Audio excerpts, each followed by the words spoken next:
Ayan po, magandang araw sa lahat. This time we are going to discuss the implementing rules and regulations of the Executive Order number 174, series of 2022, the establishment of the expanded career progression system for the public school teachers.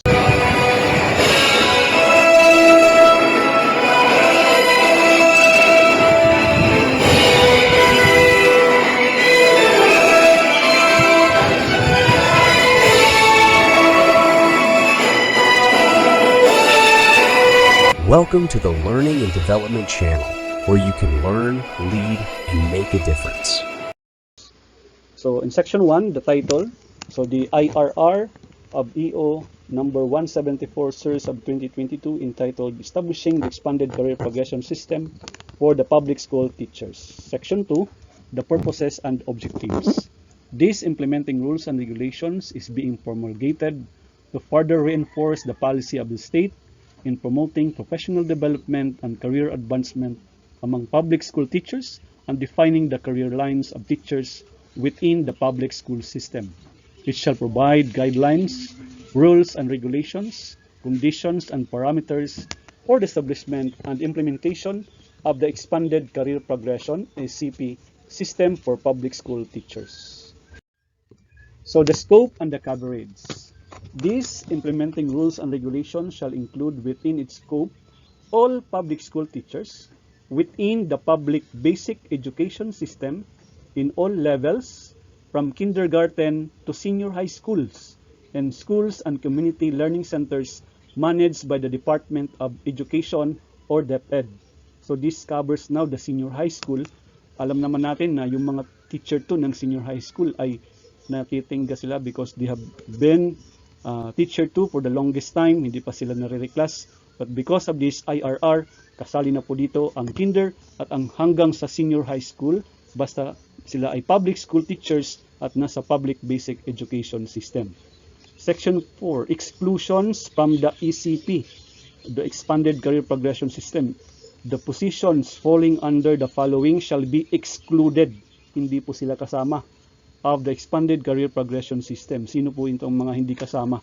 You have the guidance counselors, the guidance coordinators, the school farming coordinators, the vocational instruction supervisors, you have the school librarian 1, school librarian 2 and 3, and other positions in the library service group assigned in schools regardless of whether they are assigned at least one teaching load, teaching positions in a non-DepEd managed schools and community learning centers. So pag hindi siya DepEd, excluded po sila sa expanded career progression system. Kagaya lamang po ng Philippine High School for the Arts, the National Academy for Sports, and other schools and community learning centers managed by DepEd attached agencies. Excluded po sila. The Philippine Science High School ay hindi rin po cover ng expanded career progression. Excluded din po ang state universities and colleges offering basic education, yung mga SUCs natin na mayroong junior high school and senior high school programs, maging ang kanilang laboratory schools. Ito po ang mga excluded sa coverage ng expanded career progression system. So teaching positions in the Bangsamoro Autonomous Region in Muslim Mindanao are also excluded. Other positions that are neither specified in EO number 174 series of 2022 nor specifically identified by the DepEd as covered by the ECP system. Notwithstanding, the Bangsamoro Autonomous Region in Muslim Mindanao or the BARM may adopt this policy to implement the expanded career progression system in the region pursuant to EO number 174 series of 2022. So they may adopt yung taga Bangsamoro this policy sa kanilang region. Section number 5, the applicability to other career pathways for professional teachers outside the public basic education school system. The expanded career progression system shall be complementary to other career pathways for professional teachers outside the public basic education school system. So for this purpose, the Professional Regulation Commission, the PRC, shall define the other career pathways for professional teachers outside the public basic education school system. and the DepEd shall provide for equivalence in the duties, recognition, and compensation of professional teachers in the private sector who may choose a career line under the expanded career progression system. So ito po yung definition of terms sa title number 3. For the purposes of these implementing rules and regulations, the following terms are defined. Classroom teaching or CT career line. This refers to the career pathway of teachers that is involved in classroom teaching. The classes of positions in the classroom teaching career line, CT career line, include Teacher 1 to 7 and Master Teacher 1 to Master Teacher 5.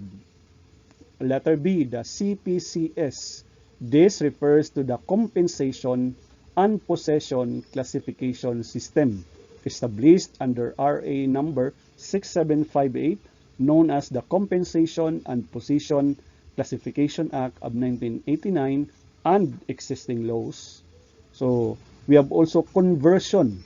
This refers to a form of staffing modification or position classification action which may only be applied to vacant positions wherein the items are abolished and in their stead the appropriate positions are created.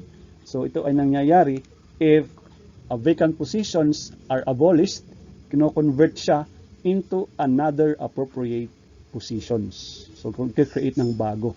From one position na abolish siya and then create another position. So yun po yung tinatawag na conversion.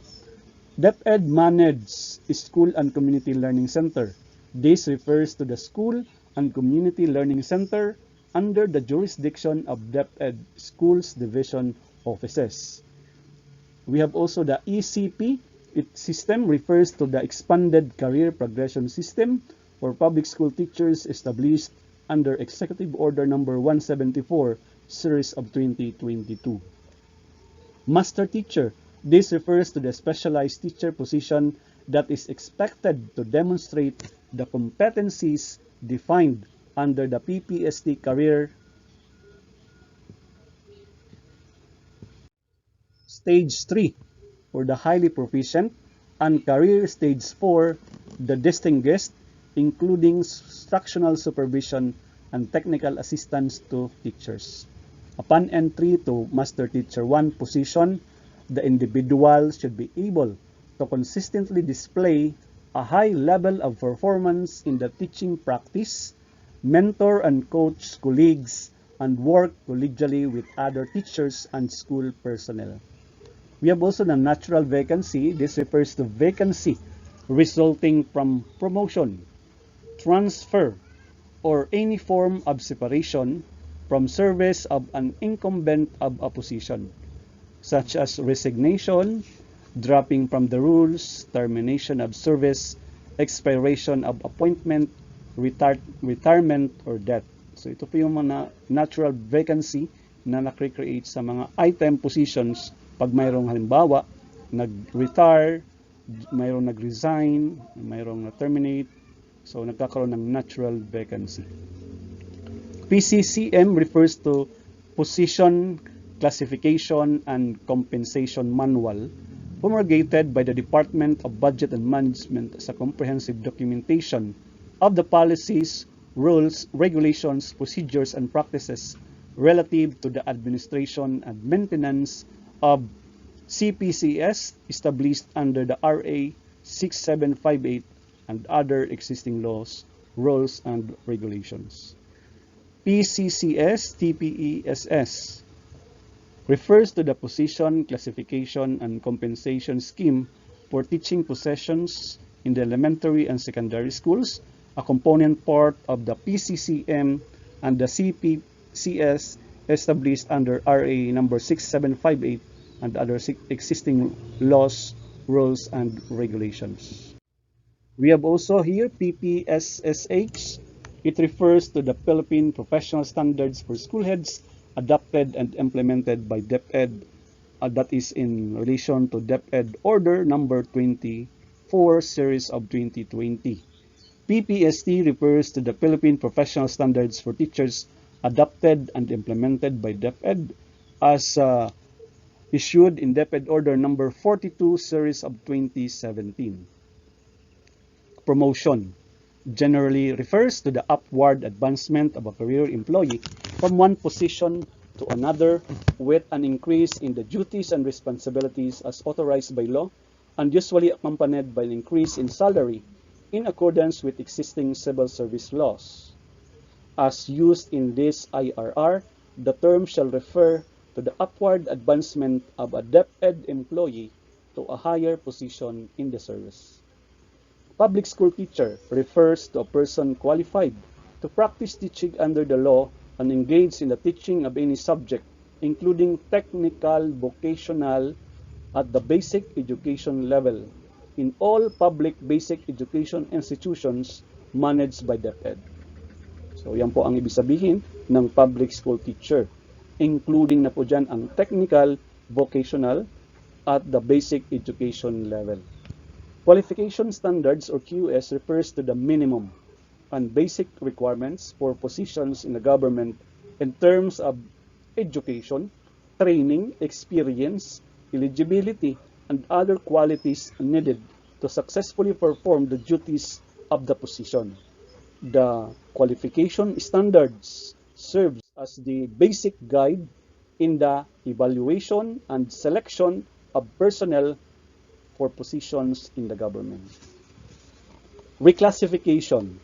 It refers to a form of staffing modification or position classification action which may be applied only when there is a warranted substantial change in the regular duties and responsibilities of the incumbent of the position. It generally involves a change in any or all of the position attributes, that is the position title, the salary grade, or possession level. For teachers covered by the Teachers Preparation Pay Schedule and the Compensation and Position Classification Plan for faculty positions, reclassification shall be based on the qualification of the incumbent of position.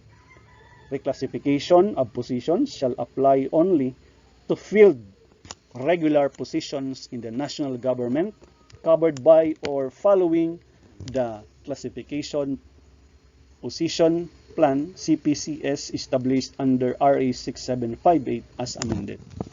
Retitling. Retitling refers to a form of reclassification which may be applied when the salary grade of the position being reclassified is maintained. So pag retitling, the salary grade of the position is maintained provided that the new position title belongs to the same occupational group. So binago lang yung title but ang salary grade ay maintained, same pa rin. School administration career line refers to the career pathway of teachers involved in school management and operations and instructional supervision. The classes of positions in the school administration career line include School Principal 1 to 4. Section 7, ECP System for Public School Teachers. So general guidelines for the ECP system for public school teachers pursuant to the provisions of Executive Order number 174 series of 2022 and this implementing rules and regulations, the career progression for teachers within the public school system in all levels from kindergarten to senior high school shall be expanded to provide for defined career lines for classroom teaching and school administration. Common provisions for pursuing the CT, that is curriculum, teaching, and school administrator career line. Section 8 positions under the expanded career progression system. All teachers falling within the coverage of this IRR shall be afforded reasonable opportunities to apply for further career progression under the following defined career lines.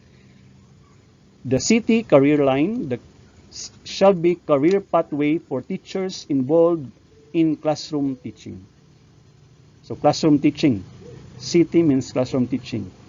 The career or the classroom teaching career line shall have the following classes of positions. You have teacher 1, teacher 2, teacher 3, teacher 4, teacher 5, teacher 6, teacher 7, master teacher 1, master teacher 2, master teacher 3, master teacher 4, and master teacher 5. So classroom teaching career line. Ito yung mga positions. School administrator career line. The school administrator career line shall be the career pathway for teachers involved in school management and operations and instructional supervisions. The school administration career line shall have the following classes of positions. The school principal 1, school principal 2, school principal 3, and school principal 4. Section 9, the table of positions, equivalents of positions in the classroom teaching and school administration career line. The equivalence in the positions in the classroom teaching and school administration career line shall be as shown in the following table. So the master teacher 5 is in the same salary grade level with school principal 4, which is salary grade 22.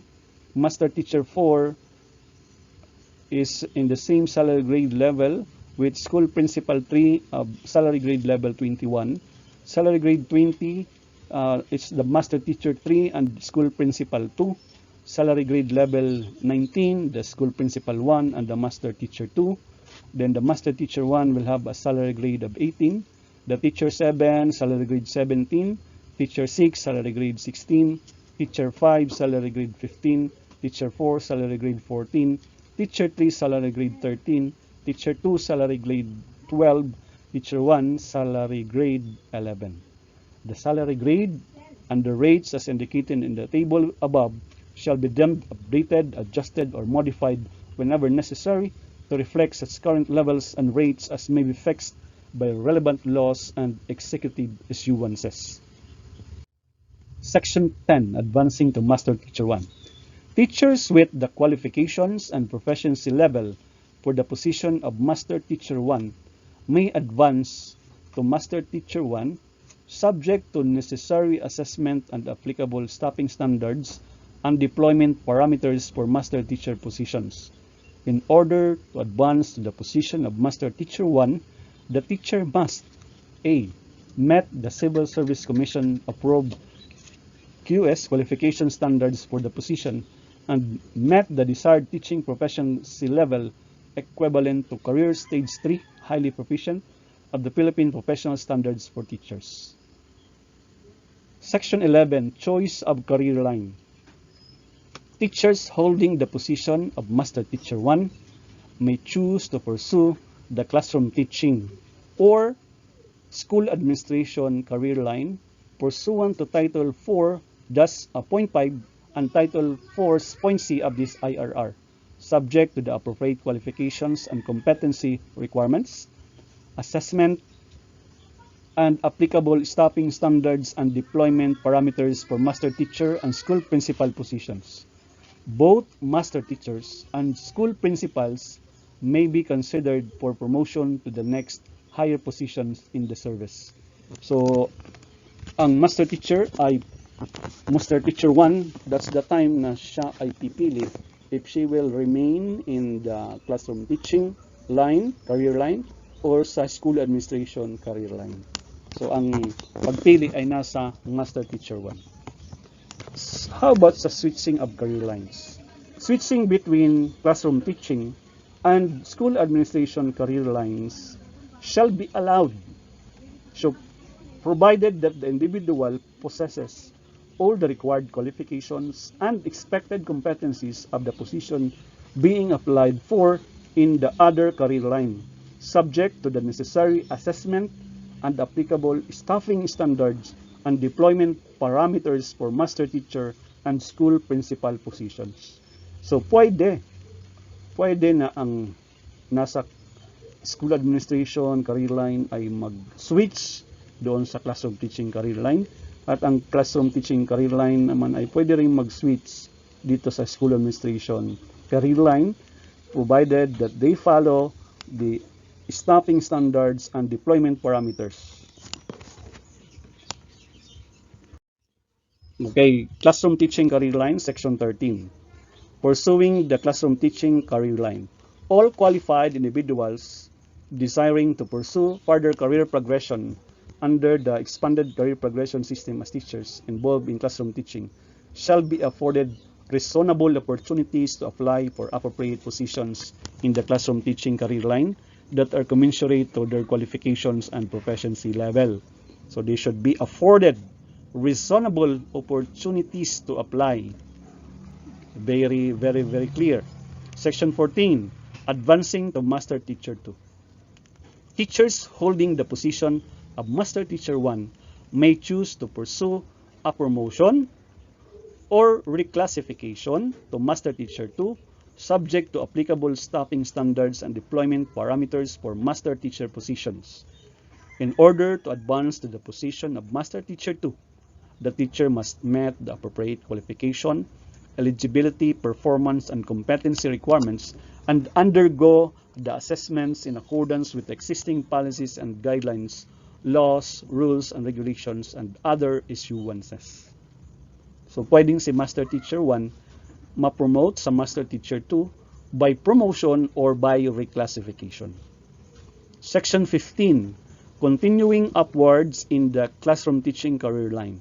Teachers pursuing a promotion to Master Teacher 2 shall continue upwards in the classroom teaching career line without prejudice to the provision of Section 12, Title 4.A of this IRR on switching of career lines.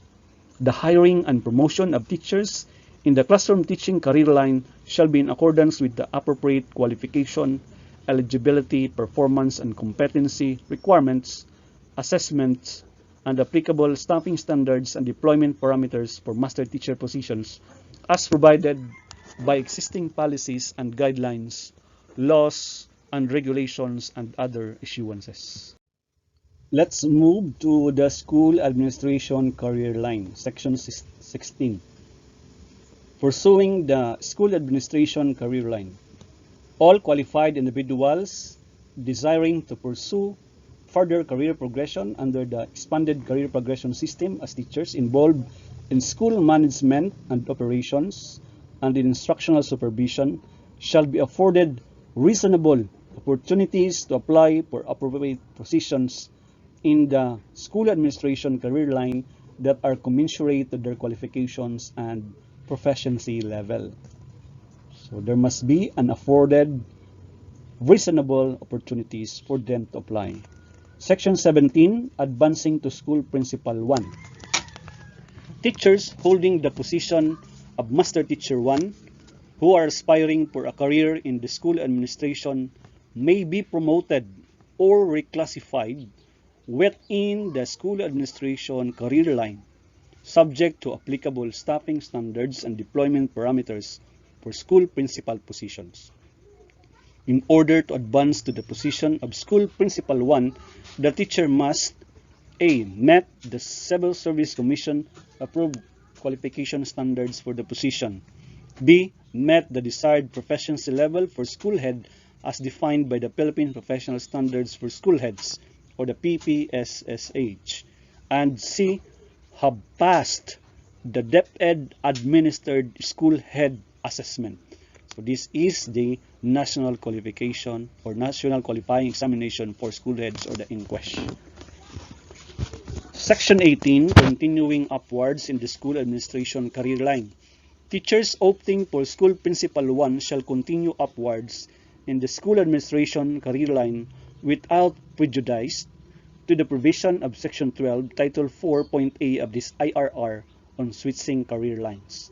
The hiring and promotion of teachers in the school administration career line shall be in accordance with the appropriate qualification, eligibility, and competency requirements, assessments, and applicable staffing standards and deployment parameters for school principal positions, as provided by existing policies and guidelines, laws, rules, and regulations, and other issuances. Transitory provisions. The transition period shall be 3 years reckoned from the date of issuance of this IRR. The DBM, DepEd, Civil Service Commission, and the Professionals Regulation Commission, PRC, shall execute the transitory provisions stipulated herein and establish the necessary operational guidelines and mechanisms to ensure smooth transition and effective implementation of the expanded career progression system. So within 3 years, dapat ay magkausap-usap ang DBM, DepEd, Civil Service at PRC upang magawa ang smooth transition and effective implementation of this expanded career progression system. Conversion of existing vacant positions. In accordance with the scrap and build policy, the existing vacant positions shall be abolished and instead Teacher 1 positions shall be created. The following guidelines shall be observed. A.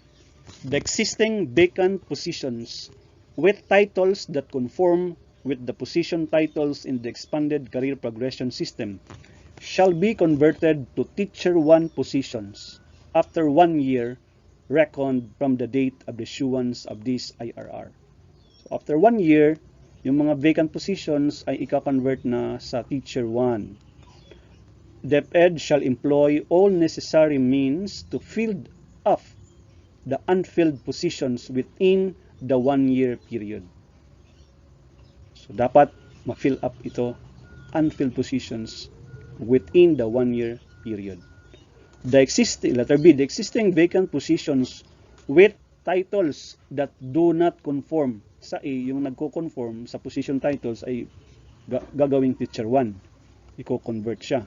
Sa letter B, yung existing vacant positions that do not conform with the position titles in the ECP system shall be requested to DBM for conversion to Teacher 1 positions. So, iko-convert din yung mga hindi nagko-conform dito sa ECP.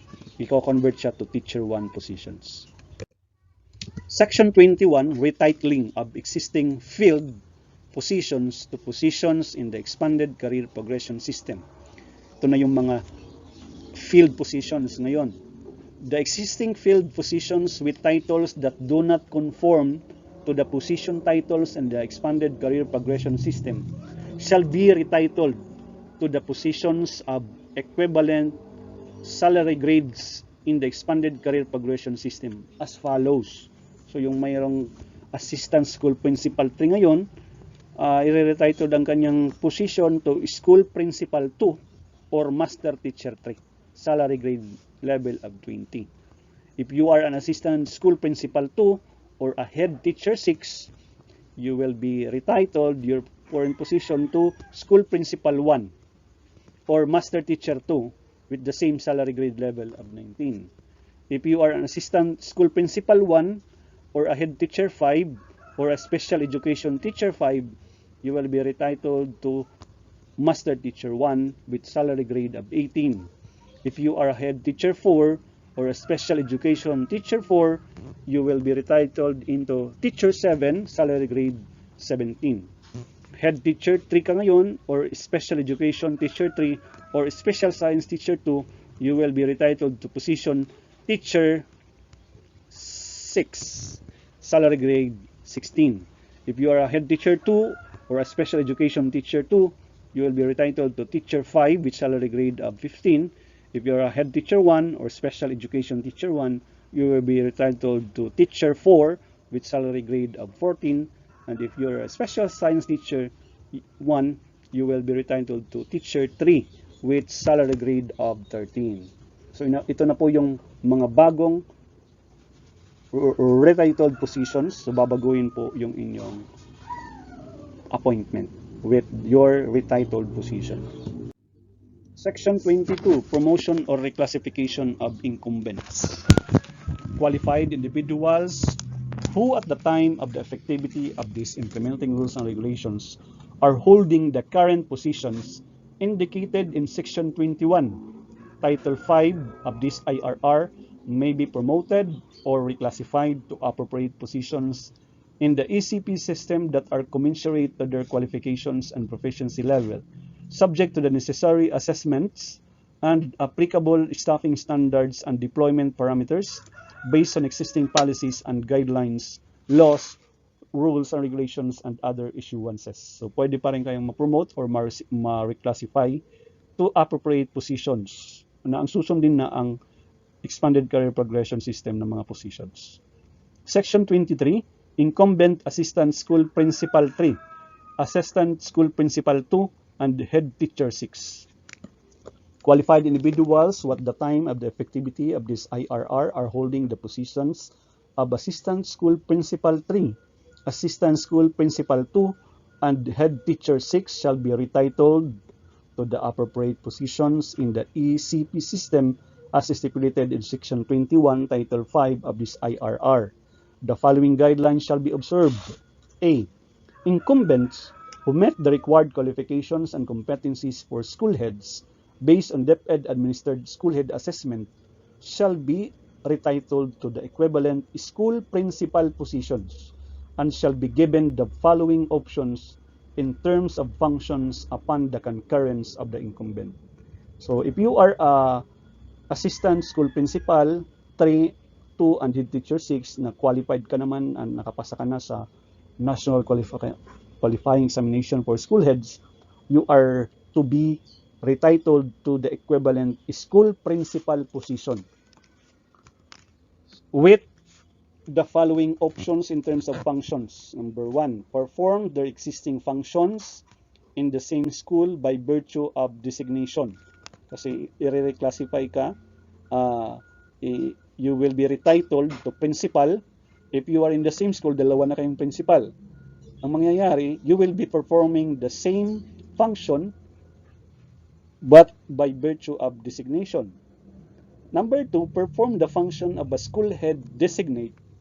Pwede kang maging school head designate subject to the provisions of Section 27, Part 5 of this IRR on the designation and redeployment of excess items and or personnel. So pupunta tayo doon sa Part 5 sa designation and redeployment of excess items pag dalawa na kayong school head or dalawa na kayong principal in the same school. So titingnan natin mamaya. Letter B, incumbents who do not meet assistant school principal but do not meet the requirements as stipulated in Section 23, hindi ka nakapasa sa inquest, shall be retitled to the equivalent master teacher position without prejudice to the provisions of Section 12, Title 4.A of this IRR on switching career lines. So, mapupunta ka naman sa master teacher if hindi ka pumasa sa inquest, pero assistant school principal ka ngayon. At saka head teacher 6. These shall be given the following options in terms of functions upon the concurrence of the incumbent. Number 1, assume the functions attached to master teacher position. Number 2, perform the existing functions in the same school by virtue of the designation. So, pwede kang maging same pa rin, master teacher ka pa rin, pero you are designated as the assistant school principal. Perform the function of the school head designate, kung walang school head, subject to the provisions of Section 27, Part 5 of this IRR on the designation and redeployment of excess items and or personnel. For the duration of the 3-year transition period, incumbents retitled to master teacher positions shall be regarded as on-stream candidates for the school administration career line.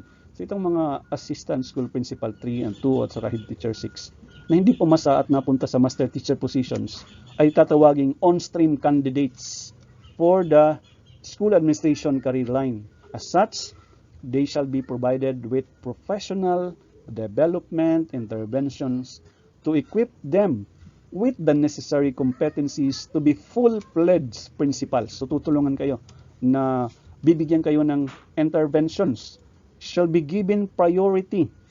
Prioritize kayo in the promotion or reclassification to appropriate school principal position commensurate to their qualifications and proficiency level, subject to existing laws, rules, and regulations, and the guidelines to be formulated pursuant to Executive Order Number 174 Series of 2022 and this IRR. So, mayroon pa ring pag-asa itong mga magiging master teacher na ngayon ay assistant school principal 3, assistant school principal 2 at head teacher 6. Pero mapupunta lang muna sa master teacher dahil tutulungan kayo bigyan kayo ng training, tutulungan kayo na maging full-fledged principals. And that is one of the great things kasi priority kayo during the promotion and reclassification. So next we have Section 24. Incumbent Assistant School Principal 1 naman and other incumbent head teachers. Qualified individuals who at the time of the effectivity of this IRR are holding the positions of Assistant School Principal 1 and Head Teacher 1 to 5 shall be given the following options. A. To be retained in their current position title. Pwede kayong manatiling Head Teacher 1, Assistant School Principal 1, Head Teacher 4, or 5. As such, they shall perform the functions attached to the position they are holding as defined in its job description and or designation. Notwithstanding, incumbents who opted to retain their items shall be allowed to request the retitling of their positions, retitling of their positions to the equivalent position in the expanded career progression system anytime within the 3-year transition period, sa loob lamang ng 3 taon. Kaya pwede kayong makapag-retitle, i-retain nyo yung Head Teacher 1 na position, pero may option kayo na i-retitle diyan align sa ECP within 3 years. Consistent with the provision of Section 20B Part 5 of this IRR on the conversion of existing vacant positions, any position with titles that do not conform with the position titles in the ECP system shall be converted to Teacher 1 position upon the occurrence of natural vacancy. So pag Head Teacher 1 yan, tas naging natural vacancy, automatic siya magiging Teacher 1, i-convert siya to Teacher 1 positions. Babalik siya sa Teacher 1. Kahit Head Teacher 1 yung vacant, babalik siya sa Teacher 1 by virtue of this IRR. Another option for the Head Teacher 1 to 5 and Assistant School Principal 1 to be retitled to the equivalent position in Section 21, kanina yung mga equivalent position sa Expanded Career Progression System. Pwedeng magpa-retitled kayo. As such, they shall be given the following options in terms of functions upon the concurrence of the incumbent. Number 1, assume the functions attached to the equivalent teacher or master teacher position. Perform the existing functions in the same school by virtue of designation. 3, or perform the function of the school head designate subject to the provisions of Section 27 Part 5 of this IRR on the designation and redeployment of excess items and or personnel. So yan yung pangalawa, they will be retitled yung master teacher 1 position, yun yung i-assume mo, or you can still be retitled at you will perform your existing functions gawa ng mayroong designation na ibibigay. Or you can perform as the school head designate subject to the provisions of Section 27 of this IRR. For the duration of the 3-year transition period, incumbents, both of retained and retitled positions, shall be regarded as on-stream candidates for the school administration career lines. So kagaya ng Assistant School Principal 3, Assistant School Principal 2 at Head Teacher 6, ang Assistant School Principal 1 at Head Teacher 1 to 5 ay regarded din as on-stream candidates for the school administration career lines. As such, they shall be provided with professional development interventions to equip them with the necessary competencies to be full-fledged principals and shall be given priority in the promotion or reclassification to school principal 1 position, subject to existing laws, rules, and regulations, and the guidelines to be formulated pursuant to EO number 174 series of 2022 and this IRR. They shall be allowed to be promoted or reclassified to school principal 1 without passing through the master teacher 1 position. So itong mga head teacher 1 to head teacher 5 at saka itong assistant school principal 1, hindi na sila dadaan sa master teacher 1 position if they will be promoted or reclassified to the school principal 1. After the 3-year transition period, incumbents shall no longer be regarded as on-stream candidates pagkatapos ng 3 taon.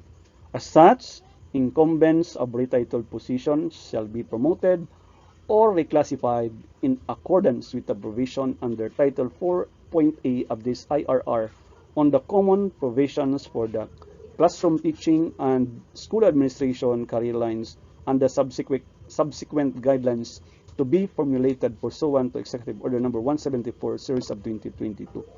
They shall be allowed to choose between the classroom teaching and school administration career lines upon reaching the Master Teacher 1 position.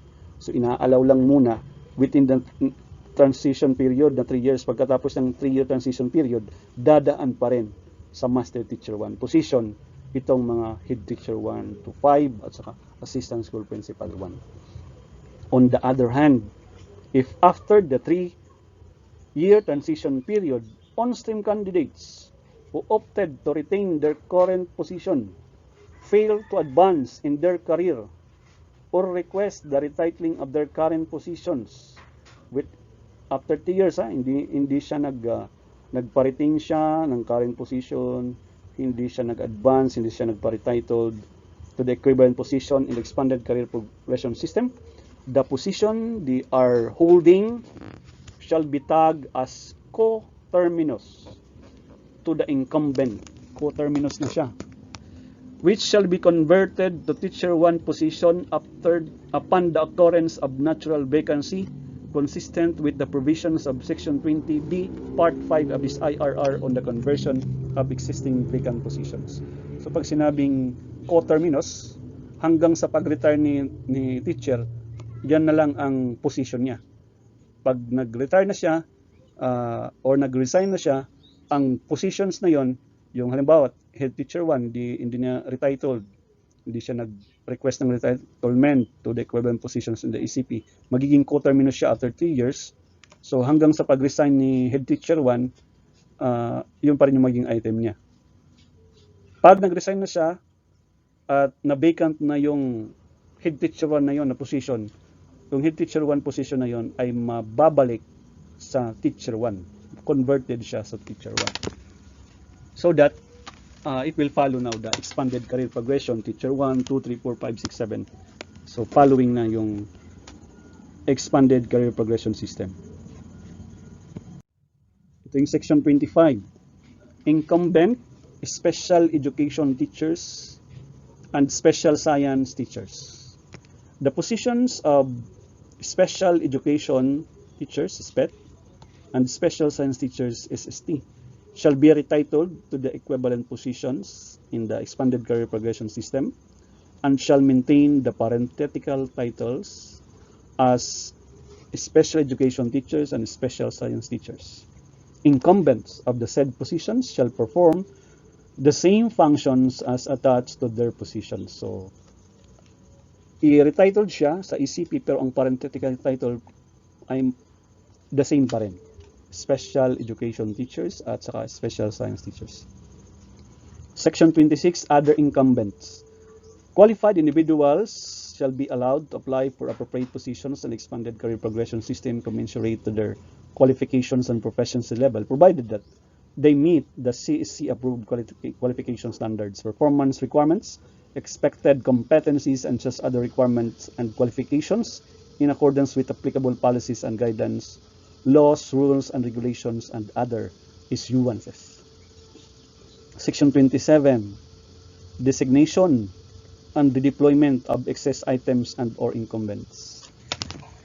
Staffing complement resulting from the retitling of positions as stated above shall be subject to redeployment of positions and or personnel to schools with identified need in accordance with the applicable staffing standards and deployment parameters for master teacher and school principal positions based on existing policies and guidelines, laws, rules, and regulations, and other issuances. So pag halimbawa, dalawa na kayong magiging school principal, so magkakaroon ng redeployment of positions to schools with identified need in accordance with the applicable staffing standards. Appropriate designation orders shall be issued to incumbents who opt to take on the functions of a school head designate, assistant school principal designate, or department head designate, subject to applicable policies, rules and regulations, and guidelines on designation. So, pwedeng ma-retitle ka to the ECP title, positions, but then you will be given designation orders kung gusto mong manatili as assistant school principal or department head designate. Title 6, Role of the Agencies, Section 28, DepEd. In the implementation of EO number 174, Series of 2022, the provisions of this IRR, the DepEd shall A. Facilitate the conduct of public consultations in relation to the implementation of EO number 174, Series of 2022, and this IRR. B. Propose and recommend the qualification standards for DepEd teaching positions, including those for the new position titles of Teacher 4, 5, 6, 7, and Master Teacher 5 for the review and approval of the Civil Service Commission. C. Coordinate with the DBM to ensure that effective policies, rules, regulations, procedures, mechanisms, and practices are in place for the DBM to administer and maintain the PCCS, CPESS, the PCCM, and the CPCS for the effective implementation of the expanded career progression system, especially as regards the need to create, modify, or reclassify positions, career progression, compensation scheme, and other matters thereto incidental. D. Define the criteria for teacher assessment and evaluation based on the PPST, PPSSH, and such other standards as it may deem applicable. Letter E. Align the criteria for career progression with the system of recognition, affirming the career stages achieved by teachers and school leaders based on professional standards as may be established by the Teacher Education Council pursuant to RA 11713. F. Ensure that teachers are equipped with the necessary learning and development interventions to enable them to qualify for promotion. G. Facilitate and provide in-service training for the continuous professional development of teachers through the NAEAP and all NAEAP accredited learning service providers. H. Assess teachers applicants for promotion or reclassification in accordance with criteria and guidelines set by DepEd. I. Capacitate and train the HRMOs, the HRMPSVs, and other DepEd officials and personnel on the implementation of EO number 174 series of 2022 and this IRR, especially as regards to the judicious, objective, and competency-based assessment of teacher applications.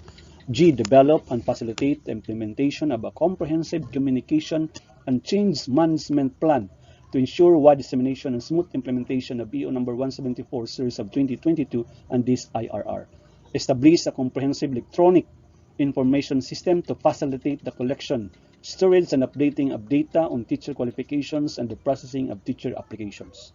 L. Propose the annual budget for the implementation of the expanded career progression system in accordance with the existing planning and budgeting parameters subject to the review and approval of DBM prior to the inclusion in the Annual General Appropriations Act or GAA. M. Monitor and evaluate the implementation of EO 174, including the utilization of available funds. N. Harmonize in coordination with the CEC and PRC the qualification standards for teaching positions in public school system, specifically in the elementary and secondary levels, including the senior high school teaching positions. O. Provide for equivalence in the duties, recognition, and compensation of professional teachers in the private sector who may choose a career line under the expanded career progression system. P. Act promptly to resolve any concern within its jurisdiction relative to the effective implementation of EO number 174 series of 2022 and this IRR. And Q. Promulgate or issue on its own or jointly with other concerned government agencies as may be appropriate, rules, regulations, and guidance documents as may be necessary or incidental to the performance of the foregoing functions. Section 29 for the Civil Service. They shall review and approve the proposals and recommendations of DepEd on the quality or qualification standards for the new DepEd teaching positions. Harmonize and coordinate with DepEd PRC the qualification standards for teaching positions in the public school system. Letter C. Act promptly to resolve any concern of this EO and IRR. D. Promulgate or issue jointly or in its own other concerned government agencies rules, regulations, and guidance documents as may be necessary or incidental to the performance of the foregoing functions. Section 30 for the DBM, they shall create the new position titles of teacher 4, 5, 6, 7, and master teacher 5 and include the same in the index of occupational services, occupational groups, classes, and salary grades as recommended by DepEd. Amend or modify in consultation and coordination with DepEd the PCCS, TPESS, and the PCCM under the CPCS and administer the same in accordance with the expanded career progression system. And letter C, review and approve the applications for reclassification of positions as endorsed and recommended by the. And they are also to evaluate the proposed funding allocation for the implementation of expanded career progression system, act promptly to resolve any concern within its jurisdiction, promulgate or issue on its own or jointly with other concerned government agencies, rules, regulations, and guidance documents as may be necessary or incidental to the performance of the foregoing functions. Section 31, the PRC shall define the other career pathways for professional teachers outside the public basic education school system. Be harmonized in coordination with DepEd and civil service, the qualification standards. They are also to act promptly or resolve any concern. They are also promulgate or issue their own or adjoint rules and regulations and guidance documents for the performance of the foregoing functions. Interagency committee.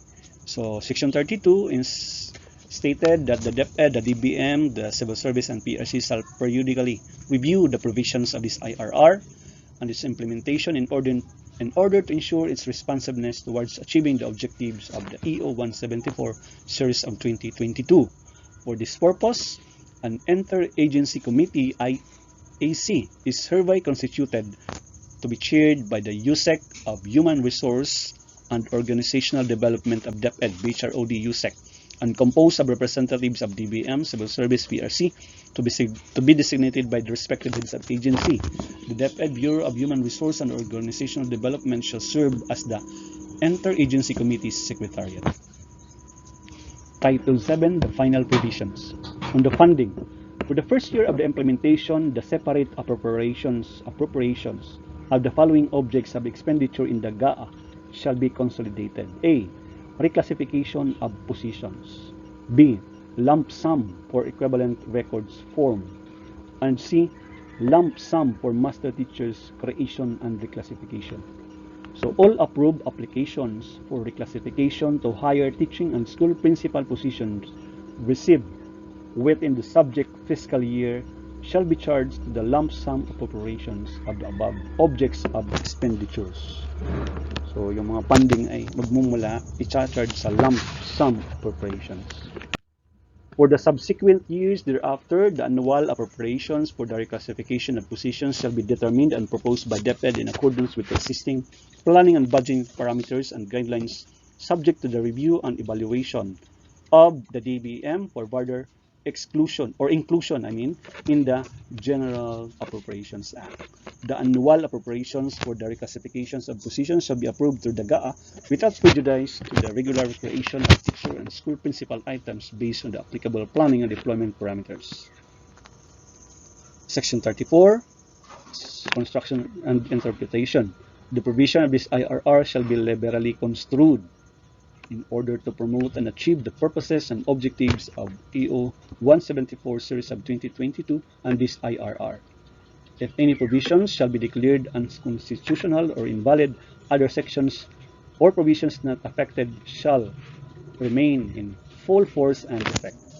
All issuance, guidelines, rules, and regulations which are inconsistent with this IRR are hereby repealed or amended accordingly. So this IRR will take effect 15 days after its publication in the official gazette or a newspaper of general circulation and shall remain in force until revoked or amended. Let certified copies of this IRR be registered with the Office of the National Administrative Register at the UP Law Center, UP Diliman, Quezon City. So this was signed on August 1, photocopied on August 1, certified photocopy 2024. So questions relating to this IRR, just write it in the comment section below. Thank you so much for listening and God bless everyone. Like and subscribe to the L&D channel on YouTube using the link youtube.com/@learn2lead channel. For more information, visit our NAIAP Region 8 official Facebook page at facebook.com/NAIAPR08.